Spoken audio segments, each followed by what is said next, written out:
My name is not my own. The house I live in, this quiet, tree-lined street, the meticulously curated life of a retired history professor, it's all a fabrication, a deep and elaborate cover story. A legend, they called it, in their cold, clinical jargon. A carefully constructed lie designed to bury a man who knew too much, to erase a history that could not be allowed to exist. The real me, the person I was, the man who believed in data and reason. He died in the cold, thin air of Montana in the fall of 1978. They don't know I'm making this tape. If they found out, the quiet old man on this quiet street would simply cease to exist. A sudden, tragic heart attack in his sleep, the neighbors would say, shaking their heads. Such a shame. He was always so quiet. But the silence, their silence has lasted for over 40 years, and I can feel it starting to fray at the edges, like old cloth worn thin. The hum is back. It's not a sound, not really. It's a feeling, a pressure in my sinuses, a low-frequency vibration in the bones of my skull that I haven't felt since Montana. Someone else, anyone, needs to know the truth before it's buried for good, along with me. Before the pattern I see emerging in the static of the world coalesces into the same horrifying shape all over again. It all began in the fall of 1978, in a place that didn't exist on any map, a black hole in the heart of the American wilderness. We called it Sight Nightingale, a sterile, almost poetic euphemism for a place designed to explore the ugliest, most brutal corners of psychological warfare. It was nestled deep within a sprawling valley in the Gallatin National Forest, a place of profound, almost aggressive beauty. The kind of breathtaking landscape that ends up on postcards and calendars. Jagged, snow-dusted peaks clawed at a vast, painfully empty sky, and the air was so clean and cold it felt like a physical tonic in your lungs, a stark contrast to the thick, humid air of the DC swamp I called home. This pristine, untouchable wilderness was the perfect camouflage, a natural fortress of isolation. No one would ever think to look for a place like Nightingale there, amidst all that God-given splendor. On the surface, it was nothing. It was a decommissioned deep listening post from the 1950s, one of a dozen such facilities built in a paranoid frenzy to eavesdrop on the subsonic chatter of Soviet bombers that thankfully never came. When the agency, in its infinite and terrifying wisdom, decided to repurpose it for its more unconventional research programs, they didn't change a thing on the surface. To a lost hiker who might have wandered miles off the nearest trail, it would have looked like nothing more than a few derelict, rusted radio dishes pointing blindly at the sky and a handful of forgotten concrete bunkers, their entrances choked with weeds, all of it slowly being reclaimed by the inexorable march of the pines. But that was just the skin. Beneath the surface, burrowed deep into the ancient, unyielding granite of the mountain itself, was a 3-level, state-of-the-art laboratory. A silent, fluorescent-lit tomb where the lines of the Geneva Convention were not so much blurred as they were willfully and systematically ignored. My name, back then, was Dr. Alistair Finch. I was a clinical psychologist, one of the best the agency had, or so they repeatedly told me, a constant refrain to ensure my loyalty. My specialty was the architecture of the mind, suggestibility, cognitive resistance, and the subtle art of psychological profiling. For years, I had helped the agency screen its candidates for weakness, break down the mental fortresses of captured foreign agents, and, conversely, build psychological defenses for our own people being sent into hostile territory. I believed, with the earnest, unshakable faith of a true patriot indoctrinated since youth, that my work was a necessary shield, a vital part of the invisible wall that protected our way of life from a world that wanted to tear it all down. I saw my work as a science, clean, precise, and immoral. You apply a specific stimulus, you get a predictable response.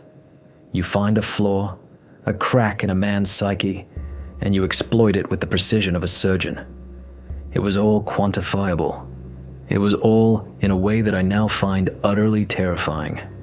Predictable.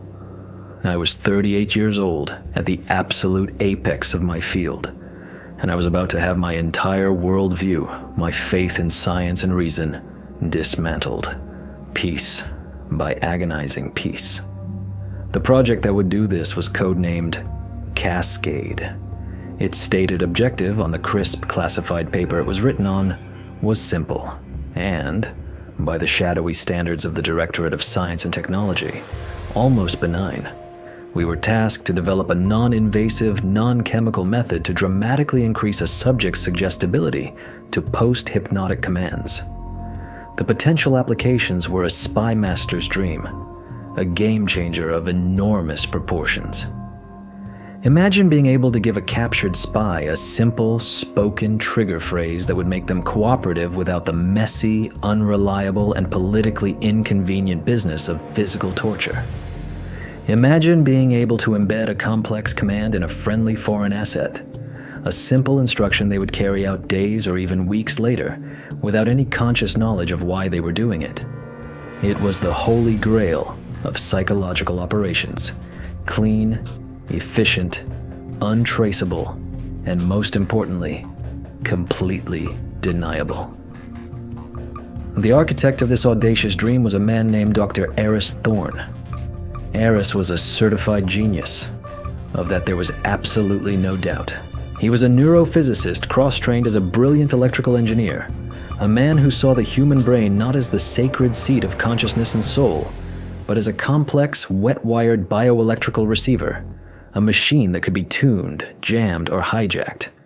He was a thin, wraith-like man, perpetually wired on a toxic cocktail of black coffee and unfiltered cigarettes, with dark, burning eyes that seemed to see the world in waveforms and resonant frequencies.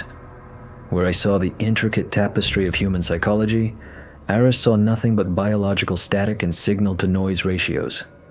He was utterly convinced that the carefully constructed barriers of the conscious mind, ego, morality, learned behaviors, even the instinct for self-preservation, were nothing more than biological interference, a firewall that could be bypassed. His central theory was that a precisely calibrated and complex audio-visual signal, a cascading symphony of subliminal images and subsonic frequencies, could temporarily disrupt that static, neutralizing the conscious mind and leaving the vast, fertile plains of the subconscious wide open, like a freshly tilled field, ready for planting a seed of suggestion. He had spent 5 grueling years of his life developing this signal, a maddeningly intricate digital and analog symphony of light and sound he had pretentiously named the Thorne Cascade. My role in Protocol Cascade was clearly defined in twofold. First, I was to design and personally conduct the exhaustive screening process for our volunteers. They were all active-duty military personnel, sourced from every branch of the armed forces, all with spotless, exemplary records and psychological profiles that I personally analyzed and certified as being robust, stable, and exceptionally resilient. I chose them specifically for their strength of mind, for their resistance to psychological stress. That is the irony that has haunted my waking moments and my dreams for 40 years. I picked 12 of them, 6 men, 6 women, all in peak physical condition, all paragons of mental fortitude. I remember their faces with perfect, painful clarity. I remember looking them in the eye, shaking their hands, and assuring them with the full, confident authority of my position that the procedures were entirely non-invasive and perfectly, demonstrably safe. A lie of omission that has become the heaviest burden of my life. The second part of my job was to observe every single session and provide a detailed psychological assessment of the signal's effects, or lack thereof. I was the human element in this cold equation, the check and balance against Eris's cold, mechanical, and increasingly fervent obsession. The primary laboratory at Site Nightingale, located on Sublevel 3, was a place deliberately devoid of all warmth and character. It was a concrete box, a sensory deprivation chamber painted a nauseating institutional beige that seemed to suck the very light out of the air. The atmosphere was a constant low thrum of the powerful ventilation systems and the ever-present electrical buzz from dozens of humming equipment racks that lined the walls. In the precise center of the room was what Aris called the theater. It was a single, comfortable-looking reclining chair, upholstered in black leather like something you'd find in a high-end dentist's office, and it was surrounded on 3 sides by large floor-to-ceiling projection screens. A tangled web of thick black wires snaked from the chair and the screens to a massive bank of humming machinery that took up an entire wall. Vintage reel-to-reel tape decks, their spools turning with hypnotic slowness. Oscilloscopes with their glowing green lines dancing like captive spirits. And patch bays that looked like an old-fashioned telephone exchange from a forgotten era. This was Eris's church, his altar, and the Cascade signal was his one and only sermon. Our oversight, the man we answered to, was a man named Director Carmichael. He was a creature of Langley, a senior man from the Directorate of Science and Technology, a ghost in a perfectly tailored suit. He was all sharp creases, polished Italian shoes, and the practiced, utterly empty smile of a career government bureaucrat. He didn't care about the science. Not really. Not beyond its potential for application. He cared about results, budgets, and, above all else, plausible deniability.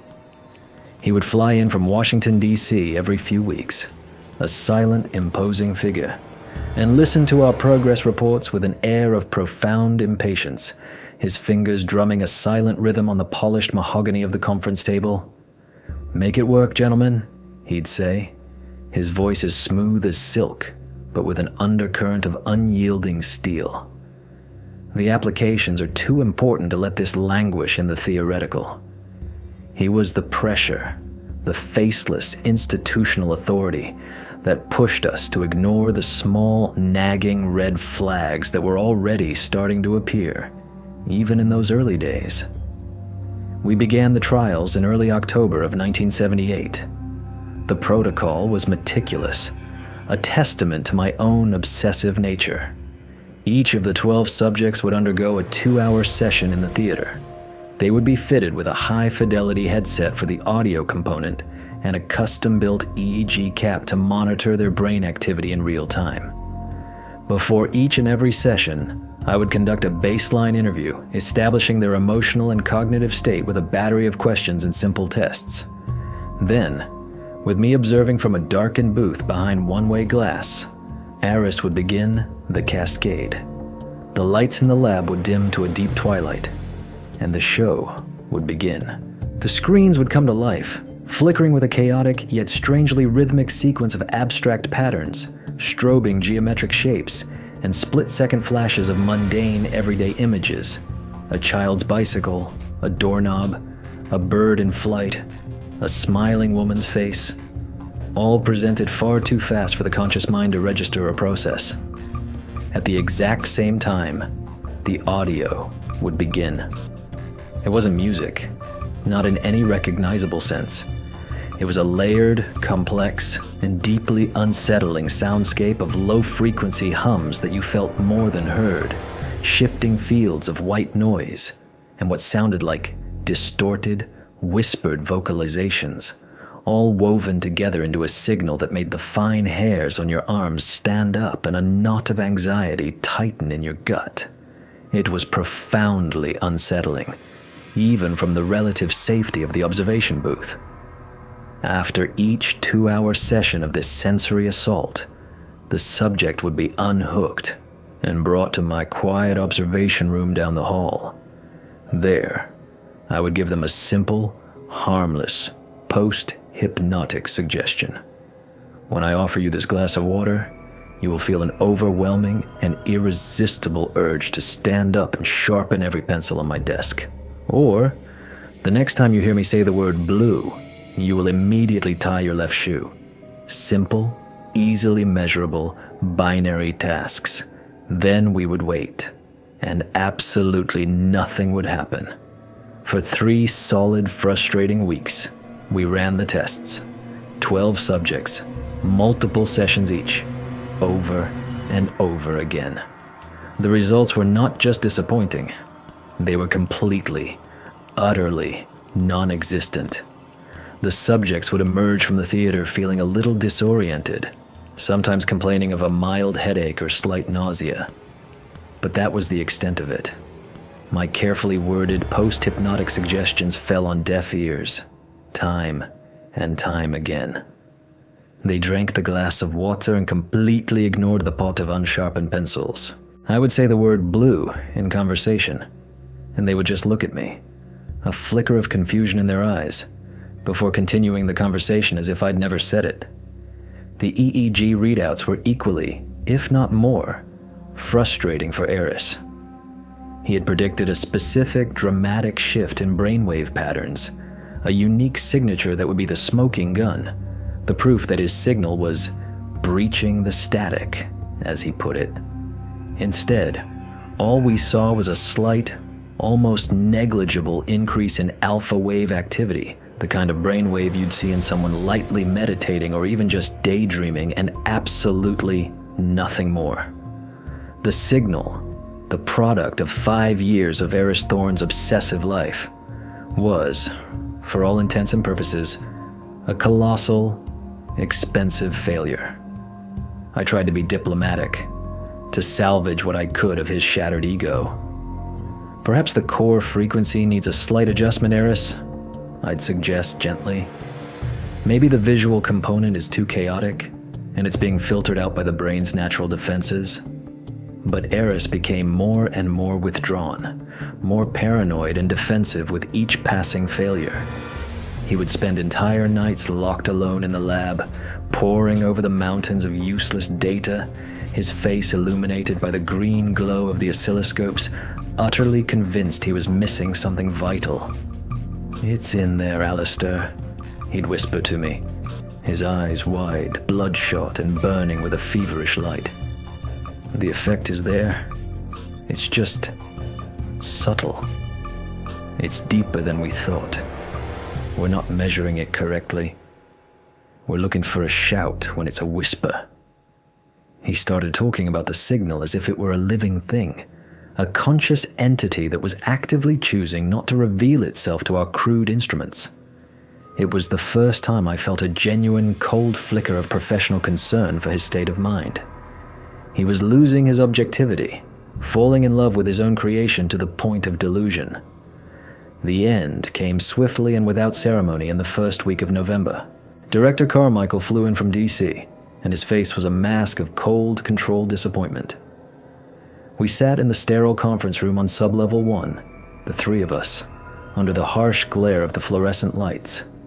The silence in the room was heavy, oppressive, broken only by the constant low hum of the ever-present ventilation system.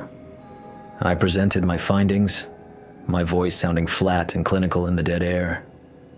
"Director, after a total of 36 individual sessions, we have observed 0 instances of heightened suggestibility. The subject's baseline cognitive resistance remains completely intact, and, in some cases, he appears slightly elevated. From a purely psychological standpoint, the Thorne Cascade signal has no discernible effect on the human mind." I laid out the charts, the reports, the cold, hard, irrefutable data on the polished table. Eris, for his part, was a complete mess. He looked like he hadn't slept or eaten in days. His suit was rumpled and his hands trembled as he launched into a rambling, desperate, and deeply unprofessional defense of his work. He started talking about the quantum entanglement of consciousness, about resonant frequencies in the collective unconscious, about things that belonged in a pulp science fiction novel, not a CIA project briefing. He was spouting esoteric, New Age nonsense, a tragic departure from the precise, data-driven scientist I had once respected. I could see the exact moment Carmichael mentally wrote him off. The director's eyes glazed over with a bored indifference. He held up a single, manicured hand, cutting Eris off mid-sentence. "That's enough, Dr. Thorne," he said, his voice completely flat. "I've read the reports. I've seen the budget expenditures, and they are considerable." He then turned his cold, reptilian gaze to me. "Dr. Finch, is it your final professional assessment that this project is a dead end?"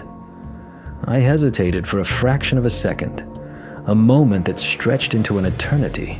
I looked at Eris, at the raw, desperate, pleading hope in his wild eyes, and then I looked at the mountain of data on the table that screamed he was wrong. I was a scientist. The data was all that mattered. The truth was all that mattered. "Yes, Director," I said, my voice feeling strangely loud and final in the quiet room. "That is my professional conclusion." The words hung in the air like a death sentence. Carmichael nodded slowly, a single decisive motion. "Very well. Protocol Cascade is hereby suspended, effective immediately. The subjects will be debriefed and returned to their home bases as scheduled. The equipment will be cataloged and placed in deep storage at Site B, Dr. Thorne. You'll be reassigned to a new project after a mandatory leave of absence. Dr. Finch, thank you for your candor. You're needed back at Langley for a new assignment." He stood up, meticulously smoothing the front of his suit jacket. "For the record, the official report will state that the project yielded inconclusive data and was terminated due to unforeseen budgetary constraints. This project, this facility, this conversation, none of it ever existed. Are we clear?" We both nodded, two broken men in a concrete tomb. There was nothing else to do. It was over. The final debriefing of the 12 subjects was my last official duty at Site Nightingale. I sat with each of them, one by one, in my quiet observation room. I asked them about their experiences, about any strange feelings or lingering effects. They all reported nothing unusual beyond a little fatigue and a few mild headaches. They remembered the flickering lights and the strange humming sound, but it was all a vague, uninteresting memory, like a boring movie they'd already forgotten. I ran them through a final battery of psychological tests. There were no side effects, no trauma, no lingering psychological impact whatsoever. They were, by every metric I had, perfectly and completely fine. I signed their release papers, shook their hands one last time, and watched them board a drab, olive-green transport bus that would take them back to the real world, back to their normal, orderly military lives. The last time I saw Eris Thorne, he was standing alone in the vast, darkened theater, one hand resting gently on the cool metal casing of his machine, like a father caressing a lost child. The room was silent for the first time in weeks. The power had been cut. He didn't look at me as I stood in the doorway, a silent observer to his grief. He just stared at the blank, dead screens. "You're all blind," he whispered so quietly I almost didn't hear him. His voice was a dry, rustling sound. It wasn't a failure. It was a seed. We planted a seed. I didn't know what to say. There was nothing to say. I just turned and walked away, leaving him alone with his dead dream and his silent machines. The next day, I was on a commercial flight back to Virginia, back to my comfortable office at Langley, ready and eager to put the whole disappointing and bizarre episode behind me forever. I had no idea, not the slightest inkling, that the real experiment, the one we had no knowledge of and no control over, was only just beginning. Life at Langley quickly returned to its familiar, monotonous, bureaucratic rhythm. I spent my days analyzing reports from field agents, attending mind-numbing meetings about budgets and logistics, and slowly, deliberately, letting the memory of Site Nightingale fade into the background noise of my career. It became just another classified file in a locked cabinet, another ambitious but failed project in a long line of them. The stark beauty of the Montana wilderness, the incessant hum of the machines, Eris Thorne's wild-eyed, desperate pronouncements. It all began to seem like a strange, half-remembered dream, a weird detour in my otherwise orderly life. I had been back at my desk at Langley for exactly 10 days. It was a Tuesday. I remember it was raining outside, a cold, miserable November drizzle. I was in my office, a small, windowless room that always smelled faintly of stale coffee and old paper. The secure phone on my desk, the one reserved for high-priority communications, rang with a shrill, jarring sound. It was Director Carmichael's private line. "Finch," he said, his voice stripped of its usual silky smoothness. It was tight, strained, and sharp. "We have a situation." "Sir?" I asked, sitting up a little straighter in my chair, my pen pausing over a report. "It's about the Cascade subjects," he said, and a cold spike of adrenaline shot through me. One of them, a Sergeant Eva Rostova, the Air Force Communications Specialist. She was stationed at Malmstrom Air Force Base in Great Falls, Montana, not more than 100 miles from where Sight Nightingale was buried. She didn't report for her duty shift this morning. Security went to her on-base quarters. She was gone. The place was clean, but she'd cleared out, packed a single duffel bag, and just left her car in the parking lot. According to the gate guards, she just walked off the base sometime before dawn. An active duty sergeant walking off a strategic missile base was a serious breach, a potential nightmare. But it wasn't completely unheard of. Personal problems, a sudden psychological break, a secret affair gone wrong. "I see, sir," I said carefully. "Do you have reason to suspect a connection to the project?" "I don't suspect anything, Finch. I deal in facts," he snapped, his voice dangerously thin. "And the fact is, a highly cleared NCO who was a volunteer for a highly classified psychological project has gone AWOL less than 2 weeks after the project's termination. I want you to pull her entire file. I want to know if you missed something in her psych evaluation. I want to know if this is on you." The implication was as subtle as a hammer blow. This was my fault. My responsibility. I spent the rest of the day and most of the night poring over every single page of Sergeant Rostova's extensive file. There was nothing. She was a model soldier, a perfect candidate. No history of instability, no family problems, no financial issues, no red flags of any kind. I wrote a detailed report stating as much and had it messengered up to Carmichael's office, assuming, naively, that would be the end of it. It wasn't. The next morning, 2 more calls came in, one right after the other. The first was from the command post at Fort Carson, Colorado. A Captain Miller, a decorated Army Ranger, one of our subjects, vanished from his off-base home. His frantic wife told the investigators that he had simply gotten up in the middle of the night, packed a small bag with a change of clothes and some food, and walked out the front door without a single word.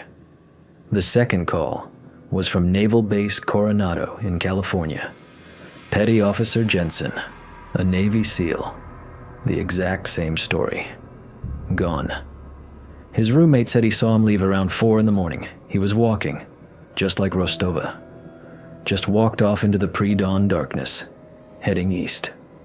I felt a cold knot of dread tighten in the pit of my stomach. This wasn't a coincidence. It couldn't be. 3 subjects from a small, hand-picked group of 12, all disappearing in the exact same bizarre manner within a 48-hour window.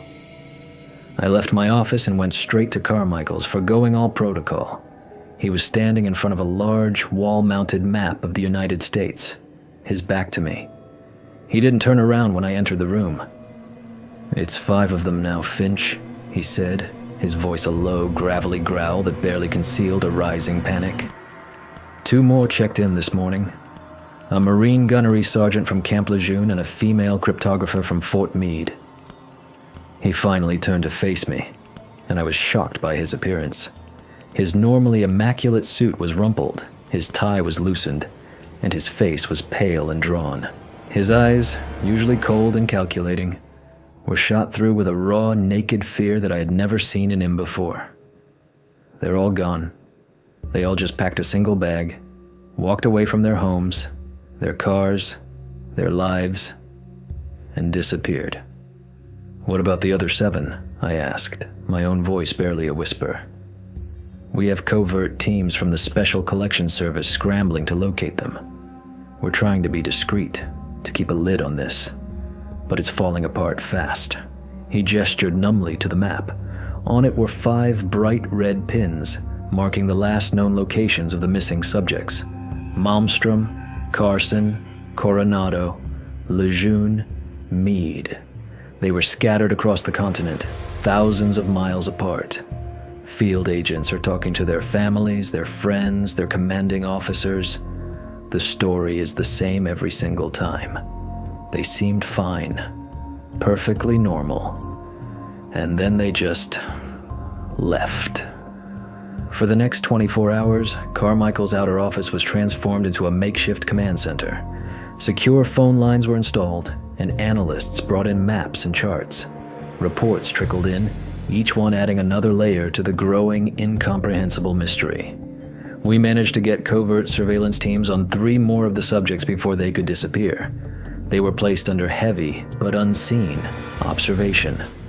And what the field agents reported back was deeply, profoundly bizarre. The subjects were going about their daily routines, but they were off, distracted, prone to staring into space for long, unnerving periods.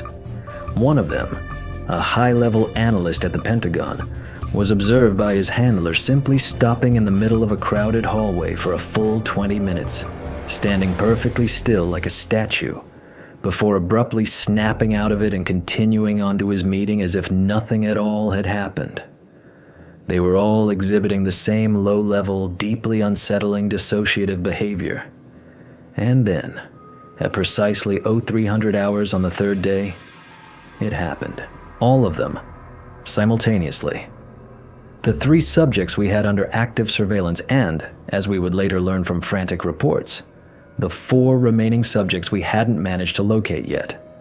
All 7 of them, at the exact same moment, stopped what they were doing. Whether they were asleep in bed, on duty, or sitting in their living rooms, they all stopped.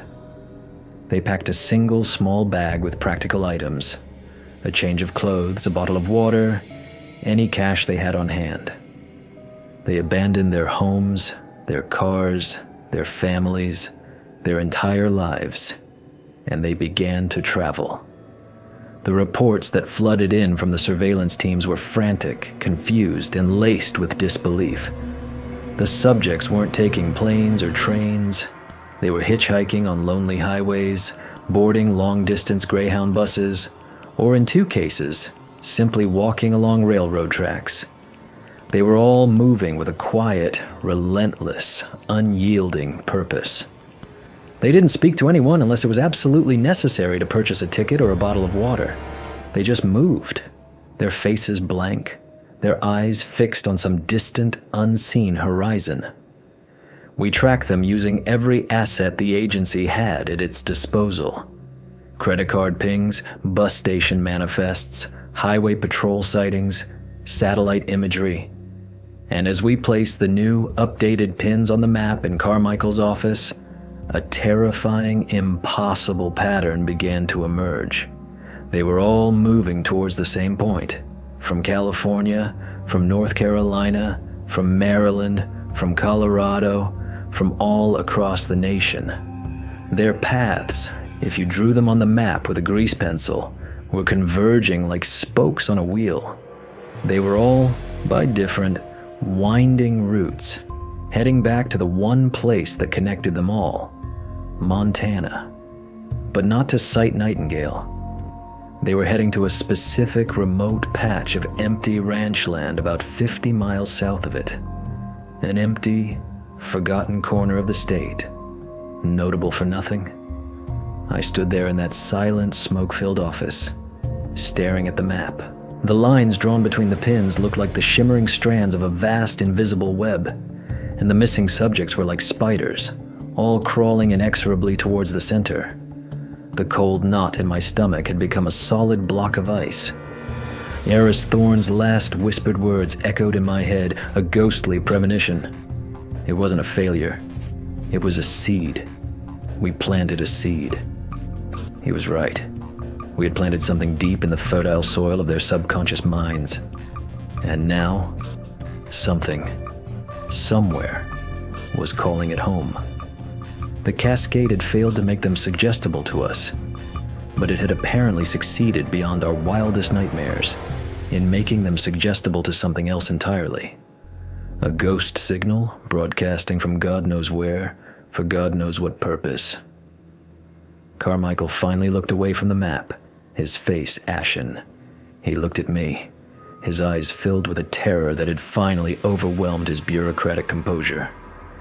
"Get a team ready, Finch," he said, his voice shaking almost imperceptibly. "You're going back to Montana.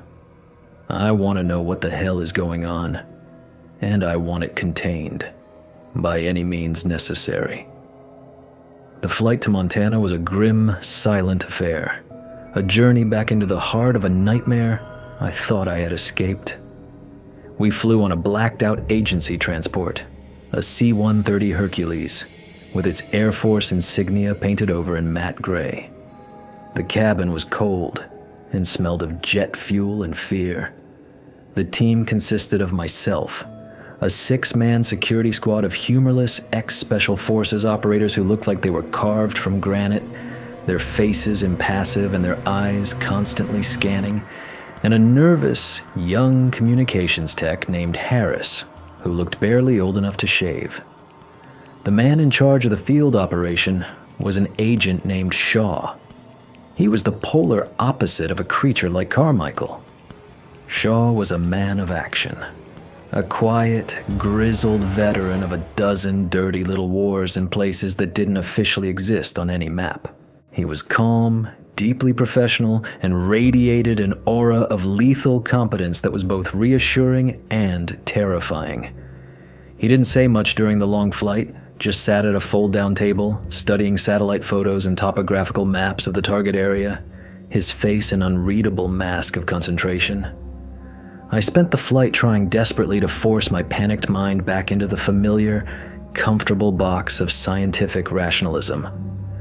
There had to be a logical explanation for all of this, a delayed, synchronized psychological break triggered by some unknown environmental factor, a shared delusion, a folie à plusieurs, on a scale never before seen in recorded history.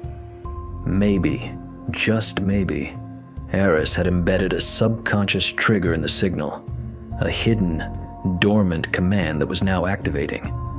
But a command to do what? To converge on an empty, barren field in the middle of nowhere in Montana? It made no sense. Every rational explanation I came up with felt thin and hopelessly inadequate, like trying to patch a bursting dam with tissue paper.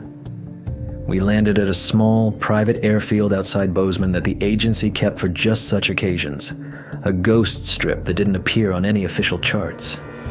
2 unmarked black sedans and a large, windowless van were waiting for us on the tarmac as the ramp came down. The air that hit me was cold and crisp, smelling of pine and impending snow. It was a stark, clean contrast to the sterile, recycled air of Washington. As we drove out into the vast, empty landscape, Shaw finally briefed me on the latest intelligence.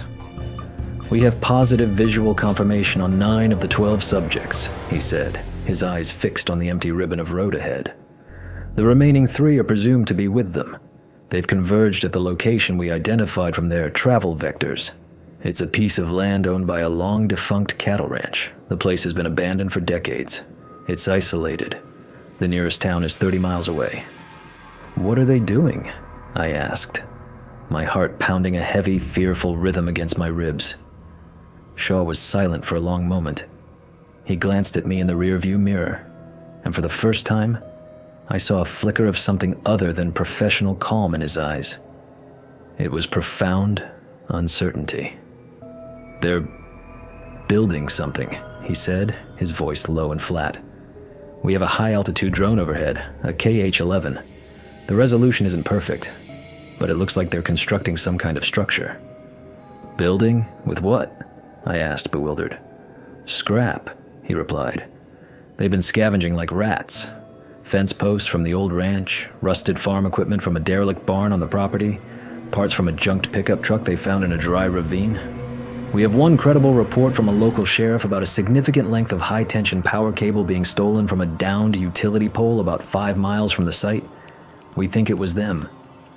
We established a mobile command post in a dense, wooded area about 2 miles from the site, just over a low, pine-covered ridge that gave us a direct line of sight. Harris, the comms tech, immediately set to work, deploying a portable satellite dish and establishing a secure, encrypted link back to a terrified Carmichael at Langley. Shaw sent 2 of his best security men who moved like ghosts through the trees, to establish a close observation post on the ridge itself. I stayed with Shaw and Harris at the command post, staring at the grainy black and white drone feed on Harris's main monitor.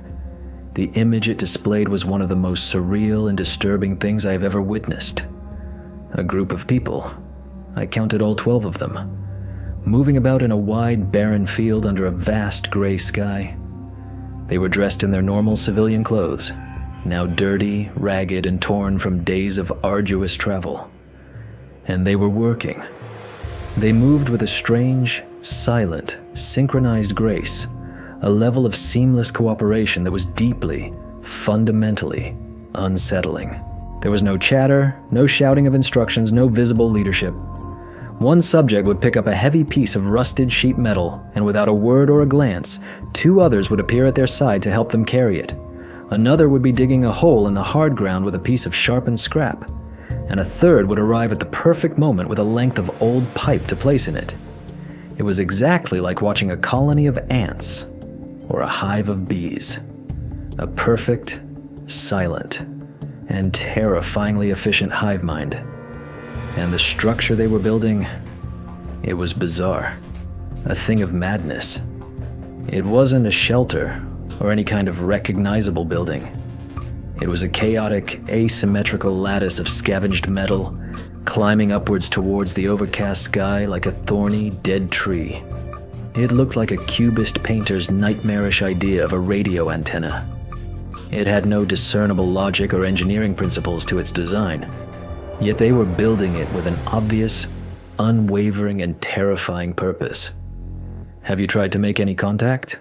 I asked Shaw, unable to tear my eyes from the hypnotic, disturbing scene on the screen.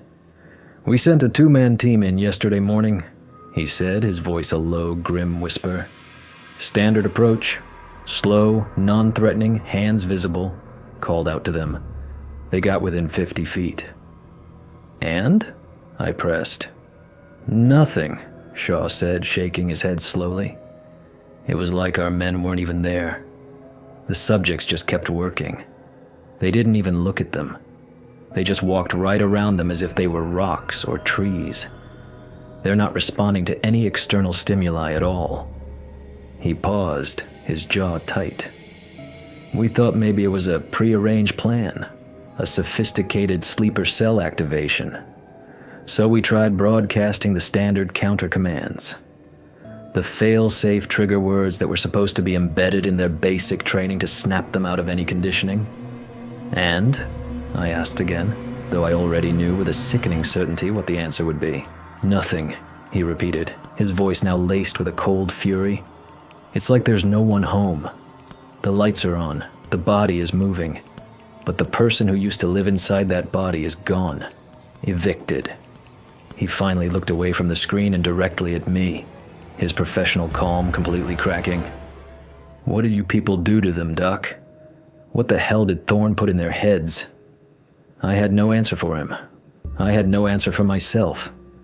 I just stared at the screen, at the silent, purposeful, ant-like dance of the 12 people I had personally selected for their mental fortitude, now reduced to mindless biological automata.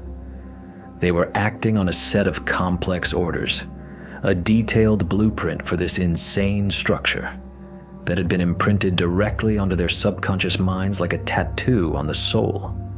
They weren't responding to an external command from a human source. There was no one on a hidden radio telling them what to do. They were following a ghost signal, an echo of the Cascade, now playing on an endless closed loop inside their own skulls.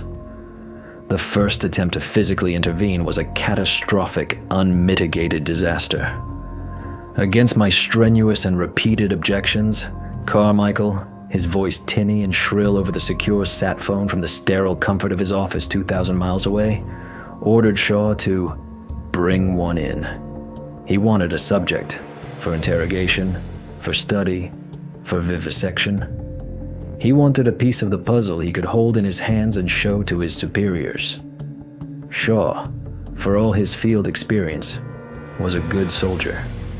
He followed his orders, even the stupid ones. He chose a target on the periphery of the group, a man I recognized from his file as Captain Miller, the powerful, highly trained Army Ranger. He was working alone for the moment, trying to pry a large, rusted gear from the axle of the derelict tractor with a long piece of rebar. Shaw's plan was simple, efficient, and brutal. A four-man snatch team, a fast, silent approach from the tree line, and a single shot from a tranquilizer rifle. They moved in at dusk, using the fading light and long shadows for cover. I watched the entire thing unfold on the drone feed, my stomach a cold, tight knot of acid and dread. The team moved with the practiced, deadly silence of predators. They were within 30 yards of Miller, completely undetected, before the designated marksman raised his rifle. He took aim at Miller's thigh, a large, safe muscle group, and fired. The dart, a small finned projectile, flew true and hit home. And that is the exact moment when the carefully ordered silent world of the hive mind shattered into absolute chaos. Miller didn't go down. He didn't even flinch or cry out in pain. He simply stopped what he was doing and turned his head, a slow, deliberate motion. He looked directly at the spot in the trees where the snatch team was hiding. His face, even on the grainy, pixelated monitor, was utterly, terrifyingly blank, his eyes wide and unfocused. And then he opened his mouth and let out a sound. It wasn't a scream of pain or anger or fear. It was a high-pitched, piercing shriek, a sound that was not and could not have been human. It was purely electronic, a modulated blast of pure, weaponized static, like 1,000 radios being tuned between stations at once at 1 billion watts. The effect was instantaneous and absolute. Every single subject in the field, all 12 of them, stopped what they were doing, as if a switch had been thrown. They dropped their tools, their pieces of scrap metal, and in perfect, horrifying, and unnatural unison, they all turned to face the location of the hidden snatch team. For a single, terrible moment, there was a profound, suffocating silence, broken only by Miller's continuing, inhuman, electronic shriek. Then, as one, they began to move. They didn't run. They advanced. They walked towards Shaw's men with the same slow, methodical, implacable purpose with which they had been building their strange tower. Their faces were all the same, blank, empty, their eyes fixed and unblinking. The snatch team, all hardened Special Forces veterans used to any kind of firefight, panicked. I could hear their frantic, terrified shouts crackling over the radio link to our command post. "They're coming! Holy God, all of them!" Shaw was on his feet, screaming orders into his own handset. "Fall back, disengage, I repeat, disengage, do not fire lethal rounds." But it was far too late. The subjects closed the distance with that same terrible walking pace. They didn't have weapons, but they didn't need them. They swarmed the four-man team like a tide of zombies. The drone feed became a chaotic, unwatchable mess of running figures and thrashing shadows. I saw one of Shaw's men, a big man, go down, pulled to the ground by three subjects who descended on him with a chilling, dispassionate, and silent violence. They didn't punch or kick or bite. They just dismantled him, pulling at his limbs, his gear, with a calm, single-minded, and inhuman strength. Another agent fired his sidearm into the air, a desperate warning shot. The subjects didn't even react to the loud report of the gun. The terrified team broke and ran for their lives, scrambling back through the woods towards our position on the ridge. Two of them made it back. One had a dislocated shoulder and a broken arm, his face a mask of sheer, uncomprehending terror. The other was babbling incoherently, his eyes wide with a madness I recognized as acute shock. Two of them didn't make it back. The subjects, their perimeter now brutally secured, did not give chase. They simply stopped at the edge of the field, turned around as one, and in perfect, terrifying unison, walked back to their construction site. They calmly picked up their dropped tools and resumed their work as if nothing at all had happened. The two fallen agents were left where they lay on the cold ground. After a moment, one of the subjects, a woman, calmly walked over to the agent I'd seen pulled down, retrieved the man's dropped radio from the ground, and methodically, dispassionately smashed it to pieces against a large rock. Then she went back to helping another subject dig a hole. The aftermath in our command post was grim and silent. Shaw was a storm of cold, contained fury, both at the loss of his men and at the monumental idiocy of the order from on high. Carmichael, on the other end of the sat phone, was silent for a very long time after Shaw's furious, clipped report. The comfortable, abstract distance of 2,000 miles had been brutally shattered. This was no longer a manageable anomaly.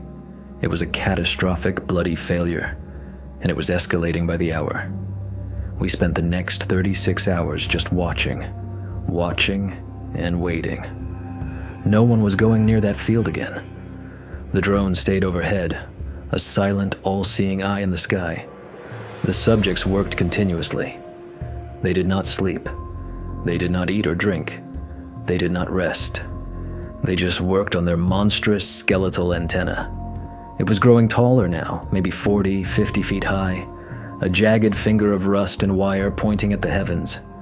They had incorporated the stolen high-tension power cable, running it up the central spine of the structure like a thick, metallic nerve. They were all working now with a frantic, feverish intensity, as if they were running against some unseen cosmic clock.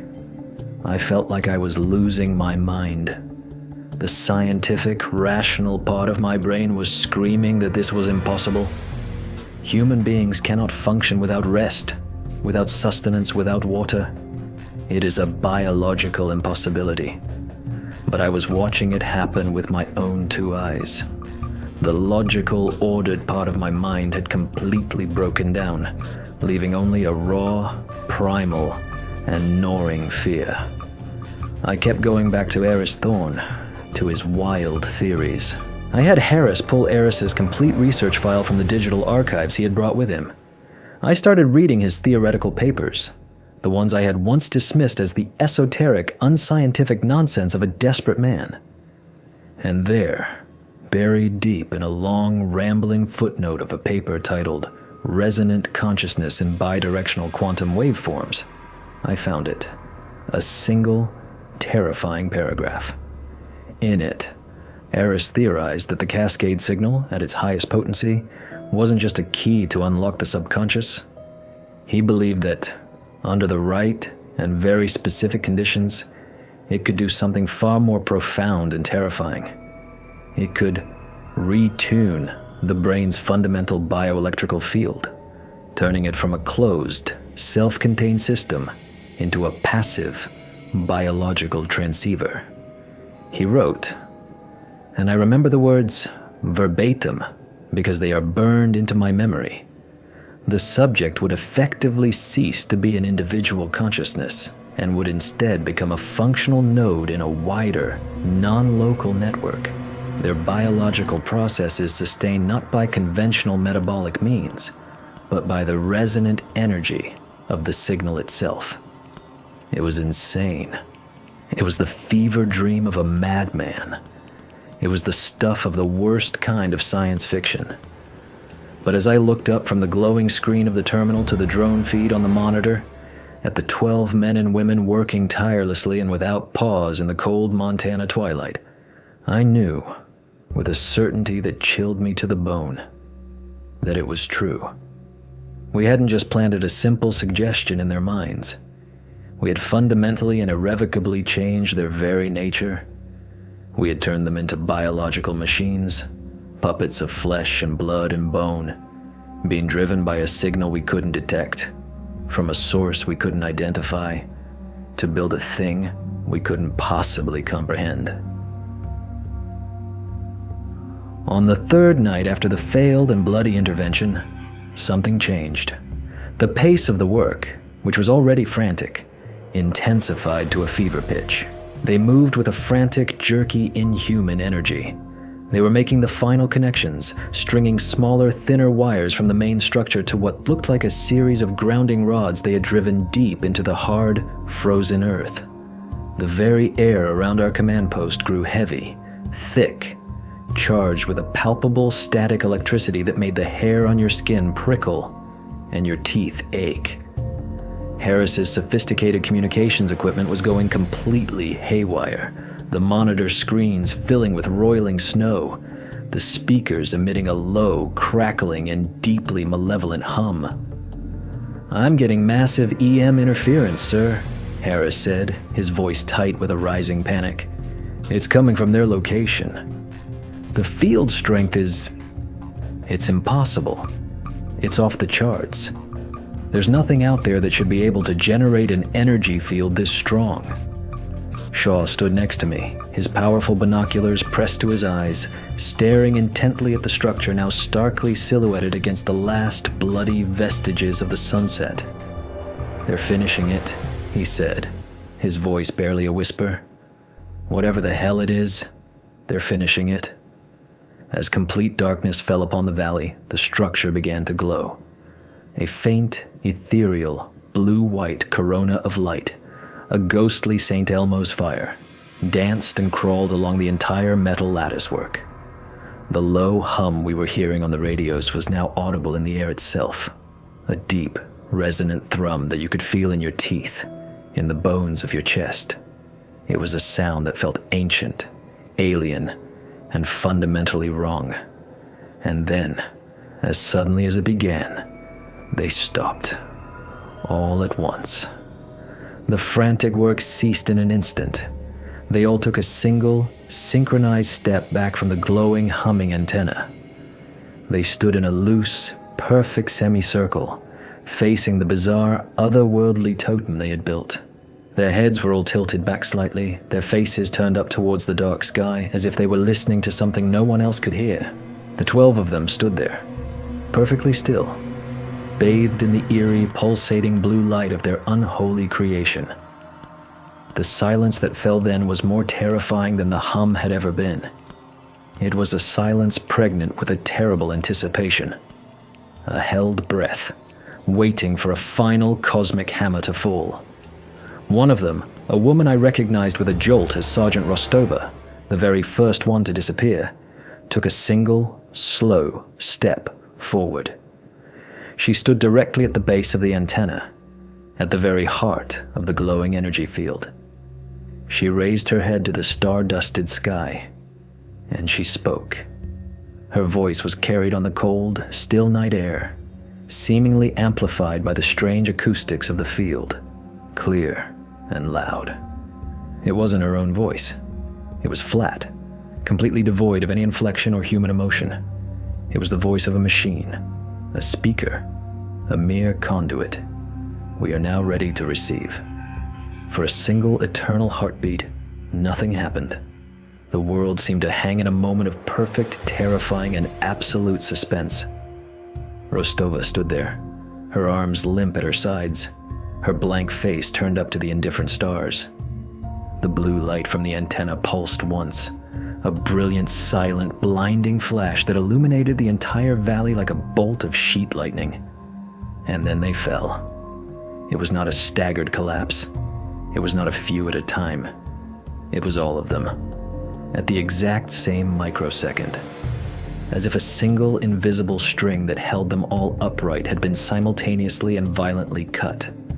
12 bodies, one moment standing in silent communion, the next crumpling to the hard, cold earth in a heap of limp limbs and useless, discarded flesh. They fell and did not move. The strange blue light on the antenna flickered, sputtered, and died.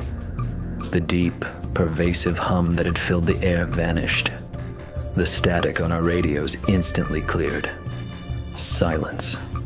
A profound, absolute, and terrible silence descended on the field.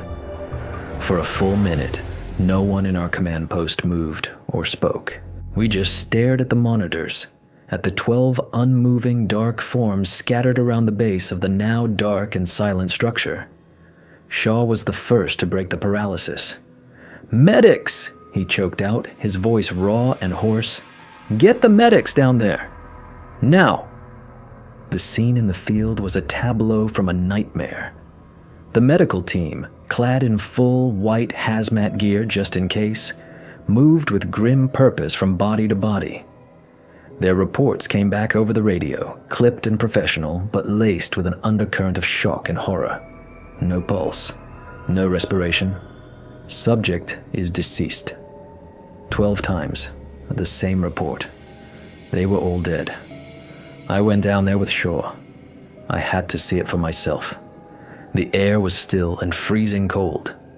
The giant skeletal antenna loomed over us, a silent, dark monument to a collective madness. It was just scrap metal again. The strange, terrifying power it had held just moments before was completely gone. It was just a pile of junk in a field. I knelt by the body of Captain Miller. The small, finned tranquilizer dart was still embedded in his thigh. His eyes were wide open, staring blankly at the star-filled sky as if he had seen something incomprehensible in his last moments. A thin trickle of dark blood had run from his nose and his left ear. The medics reported the same thing for all 12 of them.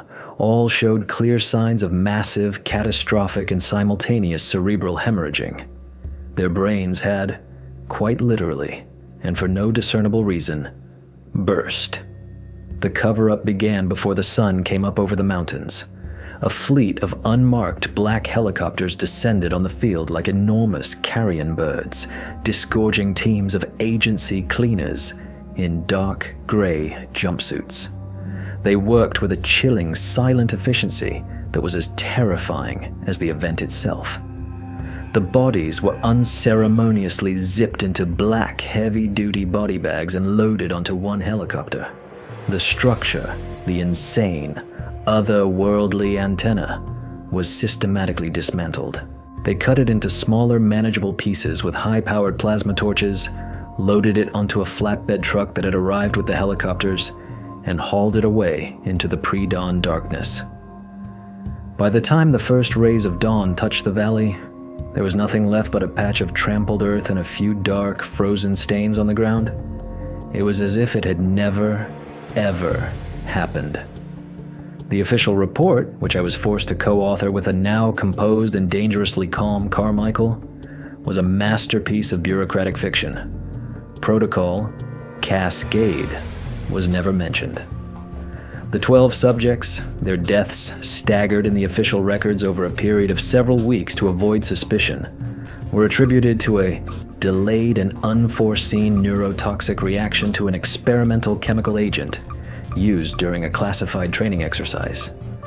Their grieving families received bland, formulaic letters of condolence and generous financial benefits for their loved ones' ultimate sacrifice in service to their country. It was a neat, tidy, and utterly despicable lie. The secret truth, the one that was buried in a classified vault so deep that even God couldn't find it, was that we never figured it out, We never knew what that signal was or where it came from. Eris Thorn's technology hadn't created a signal.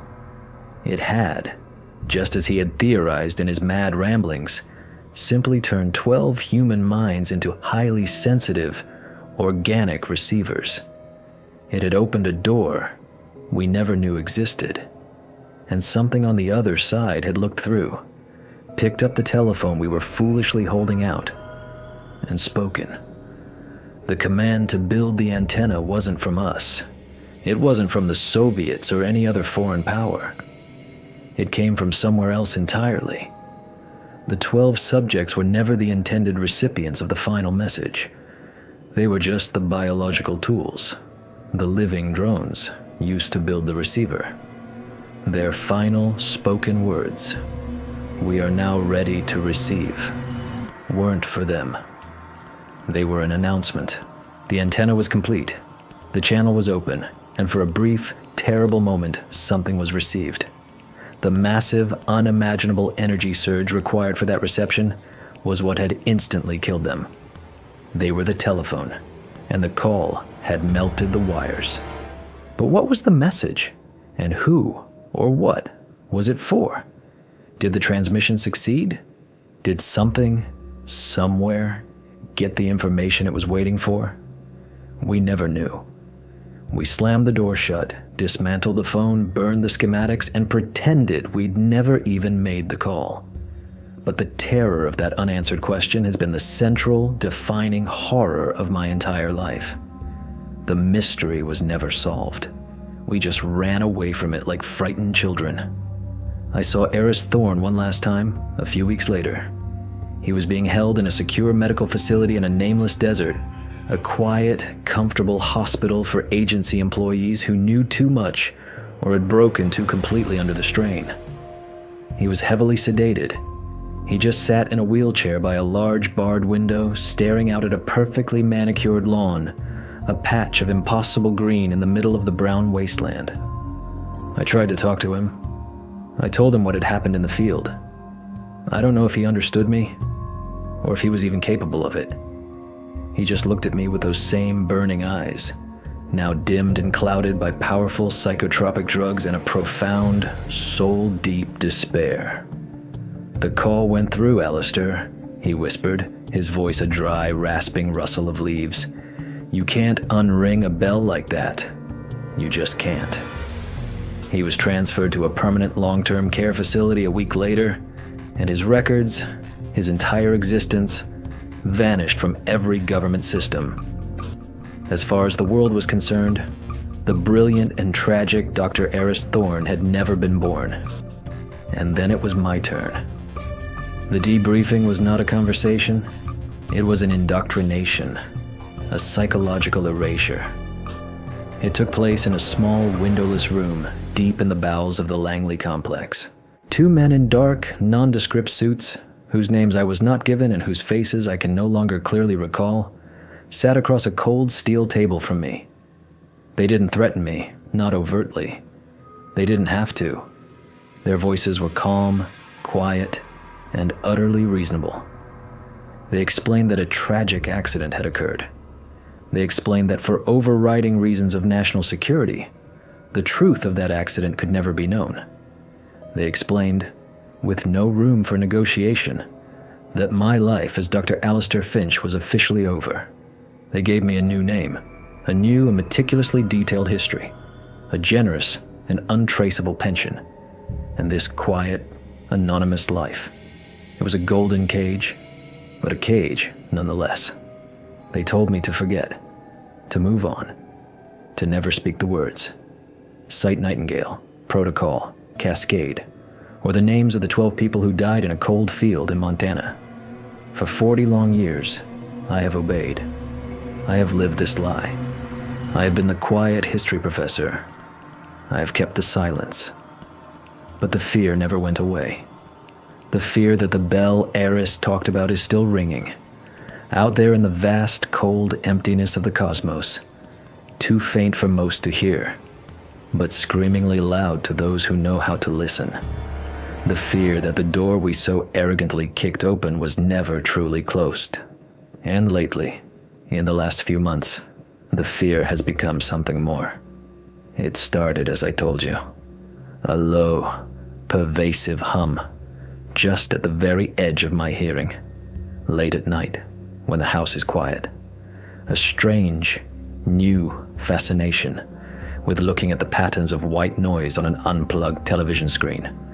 An irrational, recurring urge to get in my car and just drive west, towards the distant mountains. The echo is coming back. Or maybe it never left. Maybe the seed that was planted in them was also planted in us, the observers, the scientists who stood by and watched. A fainter seed, a more dormant and insidious one, but there in the dark soil of our minds all the same. I don't know how much time I have left before the compulsion becomes more than just an urge, before I find myself packing a single bag in the middle of the night and walking out my own front door. Just another mindless drone answering a call from an unknown master. That is why I am making this tape. That is why I have to tell someone, anyone. The official report is a lie. The mystery was not solved. We opened a line of communication to an unknown party for an unknown purpose. And the last thing we heard them say was that they were ready to receive. We never found out who they were. We never found out what they received. We only know that they now have it. And that is a secret that humanity cannot afford to keep buried any longer. I'm turning off the recorder now. They gave me a new name, a new life, and told me to forget. But I can't, because sometimes, late at night, when the house is quiet and the world is asleep, I can still hear the static, and I know it's still listening. So, that's the story of Protocol Cascade. A story of how the ambition to control the human mind led to the discovery that we might not be the only ones trying to send a message. It's a story that proves some doors, once opened, can never be truly closed, especially when they lead into the silent, waiting static of the unknown. Officially, the project was a failure, but we both know the truth now. They didn't fail to make contact. They succeeded. Thank you for watching until the end.